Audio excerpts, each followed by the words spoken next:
ومن عصى فعليها، اور جو برائی کرتا ہے، گناہ کرتا ہے، اس کا جرم بھی اسی کے اوپر ہے۔ وما ربك بظلام للعبید، تمہارا رب کسی کے اوپر ظلم کرنے والا نہیں ہے۔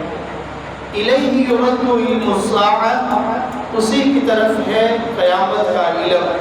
قیامت کب آئے گی؟ یہ لوٹ کر اس اللہ کی طرف لوٹنا ہے، یہ علم اللہ ہی کی ذات ہے۔ وما تخرج من ثمرات من اکمامها وما تحمل انفا، جو بھی اناج اگنے والا ہے اس کی معرفت وہ اللہ ہی کے پاس ہے۔ جو بھی مؤنث اٹھائے ہوئے ہیں اس کا علم بھی اللہ کے پاس ہے۔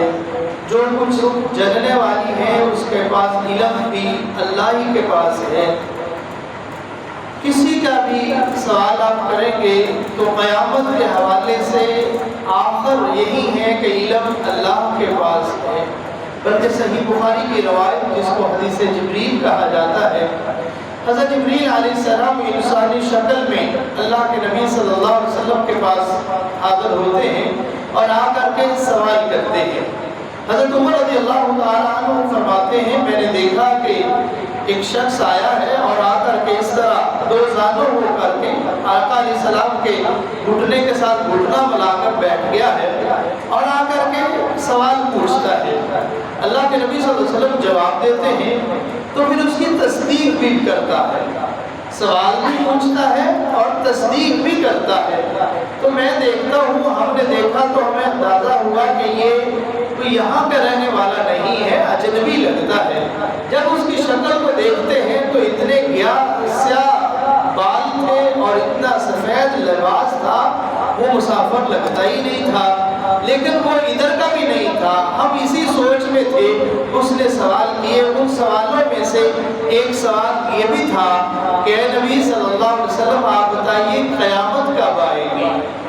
تو اللہ کے نبی صلی اللہ علیہ وسلم فرماتے ہیں جو سوال کرنے والا ہے، جس سے سوال کیا جا رہا ہے اتنا ہی جانتا ہے جو وہ جانتا ہے، نہ اسے پتا ہے قیامت کب آئے گی، نہ جس سے سوال کیا جا رہا ہے اسے پتا ہے قیامت کب آئے گی۔ قیامت کا علم تو اللہ ہی کے پاس ہے۔ الیہ یرد علم الساعۃ، اس اللہ ہی کی طرف لٹایا جائے گا علم کہ قیامت کب آئے گی۔ اللہ کے نبی صلی اللہ علیہ وسلم جب سوال و جواب کا معاملہ ختم ہوا، اس نے اپنی راہ لی تو آقا علیہ السلام سوال کرتے میرے صحابہ جانتے ہو یہ کون تھا؟ نہیں اللہ کے نبی ہمیں تو معلوم نہیں ہے، اللہ و رسولہ عالم، اللہ اور اس کا رسول ہی جانتا ہے یہ کون ہے۔ اللہ کے نبی صلی اللہ علیہ وسلم فرماتے آتانی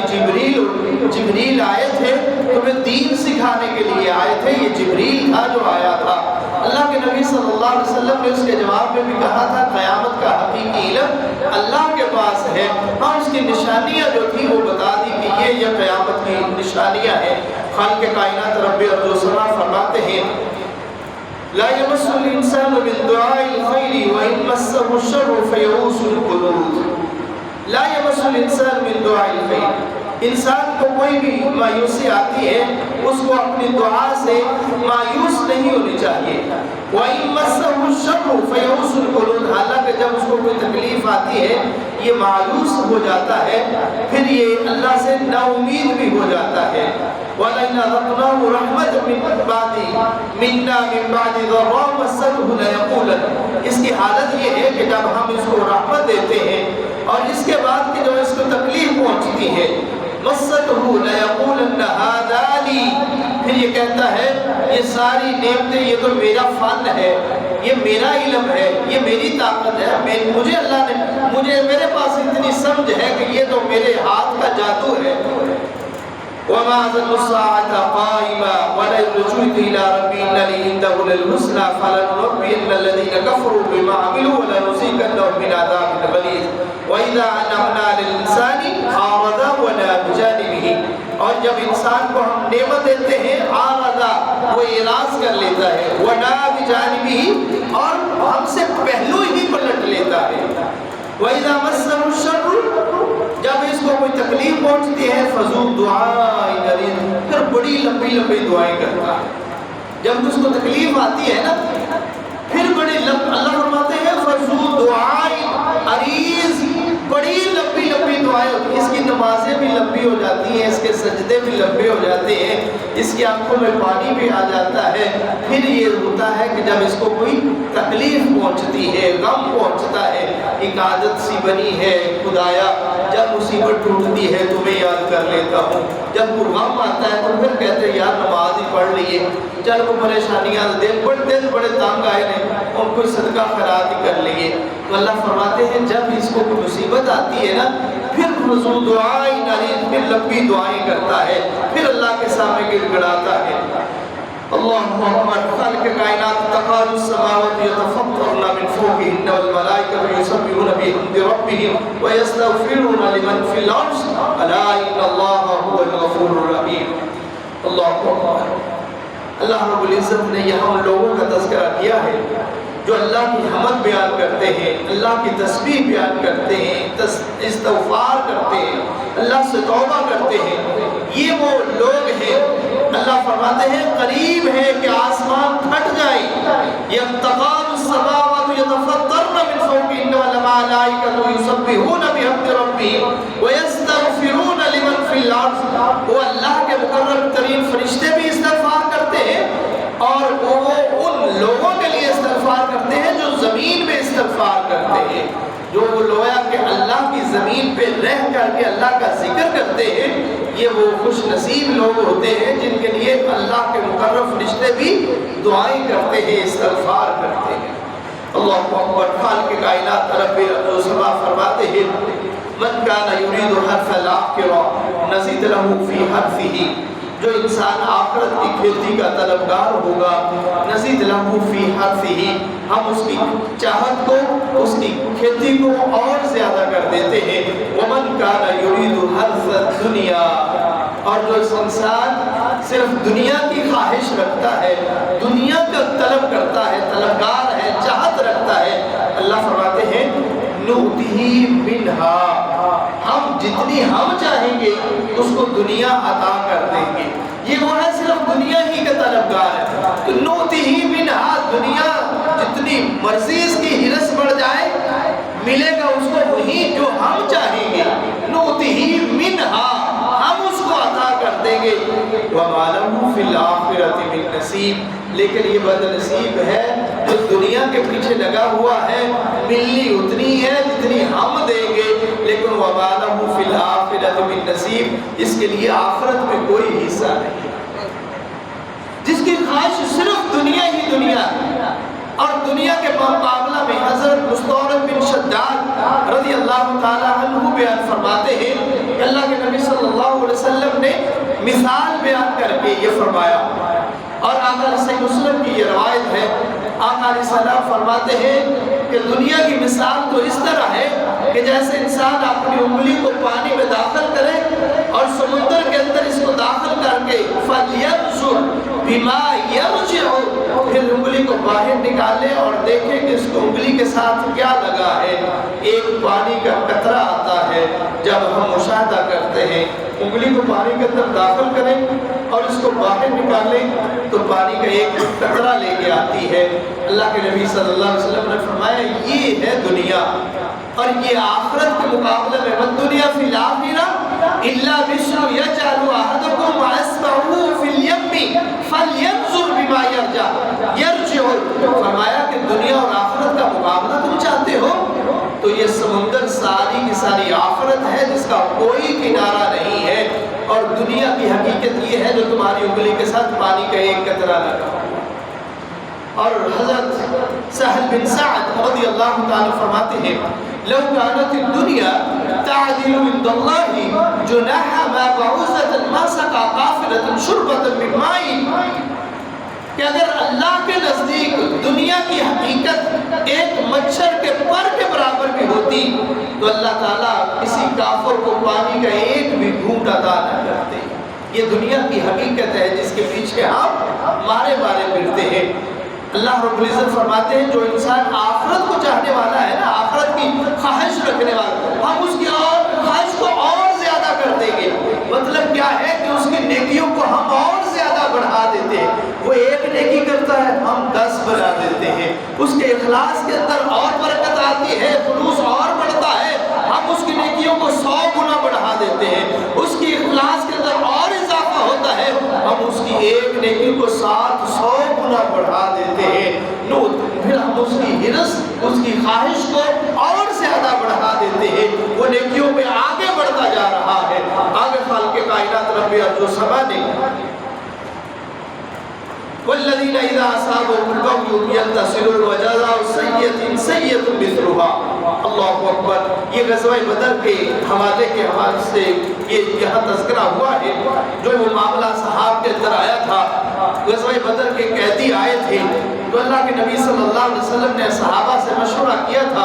اس لیے کہ اللہ کا حکم تھا وَشَاوِرْهُمْ فِي الْأَمْرِ کہ اے نبی ان صحابہ سے مشورہ کر لیا کرو، حالانکہ پوری کائنات میں سے سب سے سیانہ اگر کوئی آدمی ہے تو وہ شخصیت محمد الرسول اللہ صلی اللہ علیہ وسلم کی شخصیت ہے، لیکن پھر بھی اللہ کا حکم ہے وَشَاوِرْهُمْ فِي الْأَمْرِ مشورہ کر لیا کرو۔ اللہ کے نبی صلی اللہ علیہ وسلم صحابہ سے مشورہ کرتے ہیں۔ حضرت ابو بکر صدیق رضی اللہ تعالیٰ عنہ سے مشورہ ہوتا ہے کہ ابو بکر ان قیدیوں کے بارے میں تیرا کیا مشورہ ہے؟ تو حضرت ابو بکر صدیق رضی اللہ تعالیٰ عنہ فرماتے ہیں یا رسول اللہ میرا مشورہ یہ ہے ان سے فدیہ لے لو اور ان کو چھوڑ دو، یہ چلے جائیں، فدیہ لے لو ہمارے کام آ جائے گا، ہم ان سے فائدہ حاصل کر لیں گے۔ اللہ کے نبی صلی اللہ علیہ وسلم عمر سے پوچھتے ہیں عمر ان قیدیوں کے بارے میں تیرا کیا مشورہ ہے؟ تو حضرت عمر رضی اللہ تعالیٰ فرماتے اللہ کے نبی صلی اللہ علیہ وسلم میرا مشورہ یہ ہے کہ جس کے رشتہ دار ہیں ان کو دیا جائے اور ان رشتہ داروں کو ان کے حوالے کیا جائے، میرے رشتہ دار میرے حوالے کیا جائے، اور ان کو تلوار کے ساتھ ان کے گردنوں کو تن سے جدا کر دیا جائے، اس لیے کہ ان کو زندہ رہنے کا حق ہی حاصل نہیں ہے، ان کی سزا یہی سزا ہے، ان کا بدلہ یہی بدلہ ہے۔ تو خالق کائنات رب ارض و سما نے جب دیکھا کہ فیصلہ ابو بکر صدیق رضی اللہ تعالی عنہ کی بات پہ ہوا ہے تو اللہ نے قرآن کو نازل کر دیا وَجَزَاءُ سَيِّئَةٍ سَيِّئَةٌ مِثْلُهَا۔ اللہ کا فیصلہ وہی تھا جو عمر کا فیصلہ تھا، اس کا بدلہ برائی کا بدلہ برائی ہی ہونی چاہیے تھی، ان کی گردنیں ہی اڑنی چاہیے تھی، ان کو کوئی حق حاصل نہیں تھا زندہ رہنے کا۔ وَجَزَاءُ سَيِّئَةٍ سَيِّئَةٌ مِثْلَهَا فَمَنْ عَفَا وَأَصْلَحَ فَأَجْرُهُ عَلَى اللَّهِ۔ جو اپنی اصلاح کر لیتا ہے اس کا اجر اللہ کے اوپر ہے، لیکن انہ لا یحب الظالمین، اللہ ظالموں لوگوں سے محبت نہیں کرتے جو ظلم کرنے والے ہیں۔ خالق کائنات رب ارض و سما فرماتے ہیں للہ ملک السماوات والارض، اللہ ہی کے لیے بادشاہت ہے زمین و آسمان کی، یخلق ما یشاء، وہ جو چاہتا ہے وہ پیدا کر دیتا ہے، یہب لمن یشاء اناثا، وہ جو چاہتا ہے تو بیٹے پیدا کر دیتا ہے، وَيَحْبُ لِمَنْ يَشَاءُ الذُّكُورَ، اور جس کو چاہتا ہے وہ بیٹیاں عطا کر دیتا ہے، اور يُزَوِّجُهُمْ ذُكْرَانًا وَإِنَاثًا، جس کو چاہتا ہے بیٹے اور بیٹیاں ہی عطا کر دیتا ہے، وَيَجْعَلُ مَن يَشَاءُ عَقِيمًا، اور جس کے لیے چاہتا ہے وہ اس کو بانجھ ہی رکھتا ہے، نہ بیٹا دیتا ہے نہ بیٹی عطا کرتا ہے، إِنَّهُ عَلِيمٌ قَدِيرٌ، اور اس نے یہ ساری باتیں یہ فیصلے اس اللہ کے علم میں ہے اور وہ اس کی قدرت رکھتا ہے۔ اس آیت میں بہت سارے لطیف نکتے موجود ہیں، لیکن بنیادی طور پر نکتہ یہ ہے للہ ملک السماوات والارض، بادشاہت وہ اللہ کے اختیار میں ہے، اب چاہت کس کی ہوگی وہ اللہ ہی کی ہوگی، اب اللہ جس کو چاہتا ہے جو چاہتا ہے عطا کر دیتا ہے، اللہ کی مرضی ہے، اللہ کی شان ہے، اللہ دینے پہ آئے تو بیٹے ہی عطا کر دے، بیٹی سے محروم رکھے، اگر اللہ چاہے تو بیٹیاں عطا کر دے، بیٹوں سے محروم رکھے، اور اگر اللہ چاہے تو رنگی بارش برسا کر کے بیٹے بھی دے دے بیٹیاں بھی عطا کر دے، اگر وہ اللہ چاہے تو نہ بیٹا دے نہ بیٹیاں دے، اور انبیاء و رسول کی خواہشیں ہی رہے، آپ تصور بھی نہیں کر سکتے۔ حضرت ابراہیم علیہ السلام 80 سال کی عمر تک اللہ سے دعائیں کرتے رہے، اتنے انبیاء ہوں گے، اور یہ واحد میوہ ہے، واللہ یہ واحد میوہ ہے، اللہ کی پوری تاریخ اور سیرت انبیاء کو پڑھ کے دیکھ لیجئے، انبیاء و رسول نے دنیا کا کوئی سوال نہیں کیا جتنا سوال اللہ سے دعا کر کے اولاد کے بارے میں کیا ہے، رب هب لي من والوارثین، وہ انبیاء اور رسل بھی اولاد کے طلبگار رہے ہیں، اور تاریخ اس بات کی شاہد ہے انبیاء اور رسل اتنے غم زدہ کبھی بھی نہیں ہوئے جتنے غم زدہ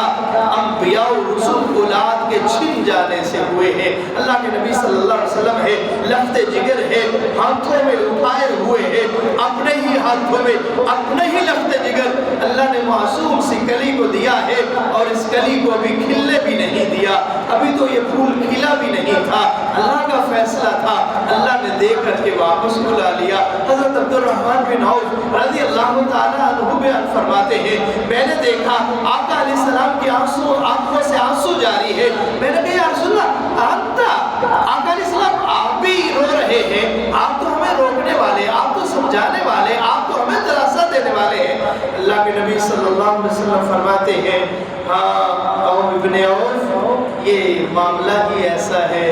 اس لیے کہ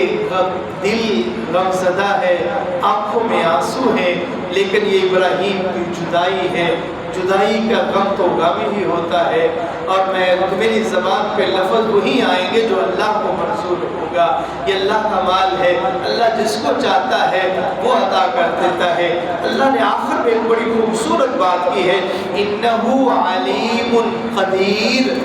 یہ قدرت ہے اللہ کی۔ اللہ تم کہتے ہو نا میرے پاس مجھے بیٹی نہیں دی، مجھے اولاد نہیں دی، یہ اللہ کی قدرت ہے، اللہ دے سکتا ہے، لیکن کیوں نہیں دے رہا؟ انہو علیم، یہ بھی اس اللہ کے علم میں ہے، اللہ جو چاہتا ہے اس کے علم میں ہے، تم نہیں جاتے۔ اللہ اکبر، مجھے یہ اولاد کے حوالے سے اللہ کی قسم جب میں یہ موضوع جہاں بھی بیان کرتا ہوں مجھے واقعہ نہیں بولتا، اور میں اس کثرت کے ساتھ واقع ایک دن میں گھر میں بیٹھا ہوا تھا، بلکہ گھر میں میری عادت ہے گھر میں کام کاج کرنے کی، میں اپنی ماں کے ساتھ اور کام کاج کر لیتا ہوں، میں ایک کام کر رہا تھا تو ایک اماں بڑھیا آئی، اللہ اکبر، میری ماں سے آ کر کہتی ہے حج نے دعا کر اللہ کسی نے پتر نہ دے دے، تو اماں کہتی ہے نہیں بھیا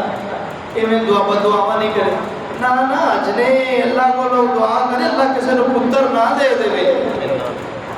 امی نے کہا نہیں پتر، تو میں نے اس کی بات کو سنا، میں کہنے خالہ ایسے نہیں کہتے، اب اس کو نہیں پتا تھا کہ میں یہ کام کر رہا ہوں، کہتے دیکھو پتر ہو گئے تھے یا ہو گئے، آج نہیں میرے پتر نے مینو مار کے نا لہو لہان کر دیتا ہے، لہو نکلا ہے میرے جسم تو، میری دھی ہوتی تو مینو کدی نہ اینا مار دی، اس واسطے اللہ کسی کو پتر نہ دے، پتر ماں پہ انہوں بھی مارنا شروع کر دیتے ہیں۔ انہو علیم، وہ اللہ علم والا ہے، وہ جانتا ہے میں نے کس کو کیا دینا ہے، ہمارے لیے بس یہ ہے اللہ جو دیا ہے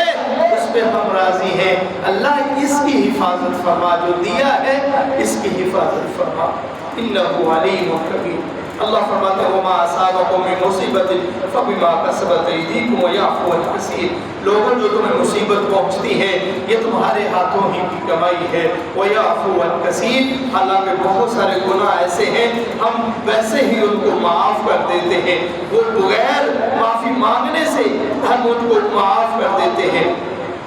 اللہ اکبر، خالق کائنات رب ارض و سما فرماتے ہیں سورۃ الزخرف کا آگے تذکرہ ہوتا ہے، احکم الحاکمین نے یہاں انبیاء اور رسول کا تذکرہ کیا ہے، اور قرآن کے حوالے سے ابراہیم علیہ السلام کے وہ قول کو نقل کیا ہے وَإِذْ قَالَ إِبْرَاهِيمُ لِأَبِيهِ وَقَوْمِهِ إِنَّنِي بَرَاءٌ مِّمَّا تَعْبُدُونَ إِلَّا الَّذِي فَطَرَنِي فَإِنَّهُ سَيَهْدِينِ، کہ جب ابراہیم علیہ السلام نے اپنے باپ سے اور اپنی قوم سے یہ بات کہی تھی اننی براء مما تعبدون، جو تم عبادت کر رہے ہو میں اس کو اعلان برات کرتا ہوں، اب میرا تمہارے ساتھ کوئی تعلق نہیں ہے، یہ بھی بیٹا ہے، باپ مشرک ہے، بیٹا نبی ہے، اب نبی کا اور اس کے ساتھ تعلق یہ ہے، رشتہ کتنا گہرا رشتہ ہے، لیکن رشتہ اس وقت رشتہ استوار رہتا ہے جب یہ اللہ کی عبادت کرنے والا ہو، وگرنہ لفظ جگر ہے، نوح علیہ السلام کا بیٹا ہے، اس کی تڑپ اپنی جگہ پہ ہے، وہ گوتے کھاتا ہوا، ڈبکے کھاتا ہوا، مرتا ہوا نظر آ رہا ہے، باپ کے دل میں محبت تڑپتی ہے، کہہ دیتے ہیں اللہ یہ میرا بیٹا ہے، اللہ فرماتے ہیں لوگ تو نے کیسی بات کی ہے جس کا تیرے علم میں نہیں، تو علم نہیں رکھتا، تو نے وہ بات کی ہے، تو اس کو بیٹا کہہ رہا ہے، اس کے تو عمل ہی ٹھیک نہیں ہے، یہ تیرا بیٹا نہیں ہے، اب اس کے بارے میں دوبارہ بات نہ کرنا، دعا نہ کرنا، وگرنہ خسارہ پانے والوں میں سے ہو جاؤ گے۔ اس لیے ابراہیم علیہ السلام نے جب دیکھا بڑا سمجھا لیا ہے، بڑی تکلیف کی ہے، لیکن یہ سدھرے نہیں، آخر میں یہ کہہ دیا لِأَبِيهِ وَقَوْمِهِ إِنَّنِي بَرَاءٌ مِّمَّا تَعْبُدُونَ، اپنی قوم سے اور اپنے باپ سے یہ بات کہہ دی کہ میں تمہارے ساتھ اعلان برات کرتا ہوں، إِلَّا الَّذِي فَطَرَنِي فَإِنَّهُ سَيَهْدِينِ،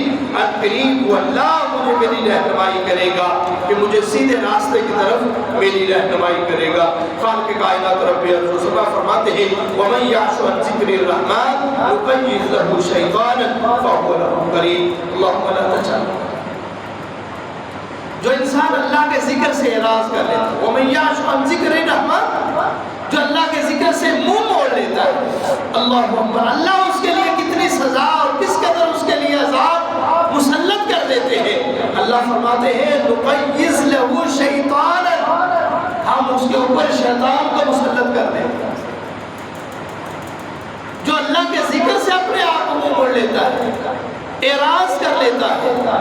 اللہ فرماتے ہیں نُقَيِّضْ لَهُ شَيْطَانًا، ہم اس کے اوپر شیطان کو مسلط کر دیتے ہیں، فَهُوَ لَهُ قَرِينٌ، پھر اس کا دوست ہو جاتا ہے، جدھر جاتا ہے وہ اس کو پھیرتا رہتا ہے، ہم سے دور کرتا رہتا ہے۔ اس لیے اس ظالم نے میرے ذکر سے اعراض کر دیا،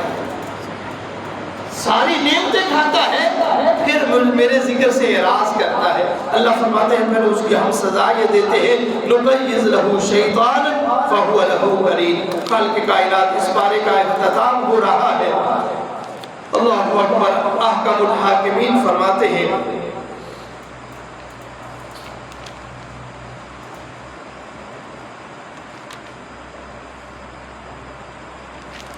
لِلَّهِ مُلْكُ السَّمَاوَاتِ وَالْأَرْضِ، اللہ ہی کے لیے ہے زمین و آسمان کی بادشاہت۔ وَيَوْمَ تَقُومُ السَّاعَةُ يَوْمَئِذٍ يَخْسَرُ الْمُبْطِلُونَ، یہ یوم تقوم الساعہ، اس دن جب قیامت قائم کی جائے گی۔ گویا اس بارے کا آغاز بھی قیامت کے تذکرے سے ہے اور اس کا اختتام بھی قیامت کے تذکرے سے ہے، لیکن ساری تعریفات اللہ کے لیے ہے، وہی اس قیامت کو جاننے والا ہے، اس کا علم رکھنے والا ہے۔ فَلِلَّهِ الْحَمْدُ، اللہ ہی کے لیے تعریفات ہے، رب السماوات، جو آسمانوں کا رب ہے، ورب الارض، جو زمینوں کا رب ہے، رب العالمین، جو سارے جہانوں کا مالک ہے۔ یہاں رب کائنات نے آسمان کا تذکرہ الگ کیا ہے، زمین کا تذکرہ الگ کیا ہے، اور پھر جہانوں کا تذکرہ الگ کیا ہے۔ جہان صرف یہ دنیا ہی نہیں ہے، کتنے جہان ہے اور کتنی مخلوقات ہے۔ وَلِلَّهِ جُنُودُ السَّمَاوَاتِ وَالْأَرْضِ، اللہ کے کتنے لشکر ہیں کوئی نہیں جانتا، سارے جہانوں کا مالک صرف وہ اللہ ہی ہے۔ وَلَهُ الْكِبْرِيَاءُ، بزرگی بھی اس اللہ ہی کے لیے ہے، ساری حمد بھی اسی کے لیے ہے، ساری بزرگی بھی اسی کے لیے ہے۔ وَهُوَ الْعَزِيزُ الْحَكِيمُ، وہی غالب حکمت والا ہے۔ اللہ تعالی ہمیں صحیح معنوں میں قرآن و سنت کی اور قرآن کی آیات و بینات کو سن کر کے اس سے سبق اور عبرت حاصل کرنے کی توفیق عطا فرمائے۔